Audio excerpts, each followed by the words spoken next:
বর্ষা মৌসুম এলেই রাজধানী সহ দেশের বিভিন্ন শহরে জলাবদ্ধতা দেখা দিচ্ছে এবং ভয়াবহ সমস্যায় পরিণত হচ্ছে। সামান্য বৃষ্টিতেই শহরের রাস্তাঘাট, অলিগলি, এমনকি আবাসিক এলাকাও পানিতে তলিয়ে যায়। এতে নাগরিকদের ভোগান্তি পৌঁছায় চরম পর্যায়ে। যানজট, যানবাহন বিকল হয়ে পড়ে, হেঁটে অফিস বা স্কুলে যাওয়া এসব যেন প্রতিদিনকার দুর্ভোগে পরিণত হয়েছে।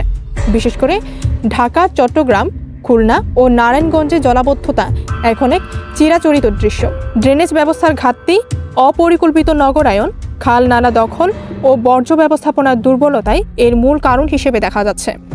বৃষ্টির পানি নিষ্কাশনের কোনো কার্যকর ব্যবস্থা না থাকায় অল্প সময়ের মধ্যে রাস্তা ভেসে যায়। ঢাকা উত্তর ও দক্ষিণ সিটি কর্পোরেশনের পক্ষ থেকে বলা হলেও নিয়মিত ড্রেন পরিষ্কারের কাজ চলছে। বাস্তব চিত্র অনেকটা ভিন্ন।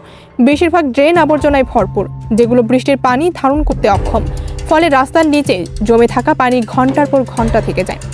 বিশেষজ্ঞরা বলছেন, এই সমস্যার স্থায়ী সমাধান প্রয়োজন সুপরিকল্পিত ড্রেনেজ ব্যবস্থা, বৃষ্টির পানি সংরক্ষণের পদ্ধতি এবং জনগণের মধ্যে পরিবেশ সচেতনতা বৃদ্ধি।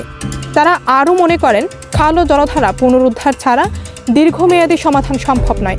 অন্যথায় প্রতি বছর বর্ষা এলেই এই নগর জীবনের দুঃস্বপ্ন আরও তীব্র আকার ধারণ করবে। ডেস্ক রিপোর্ট, খবরের দেশ।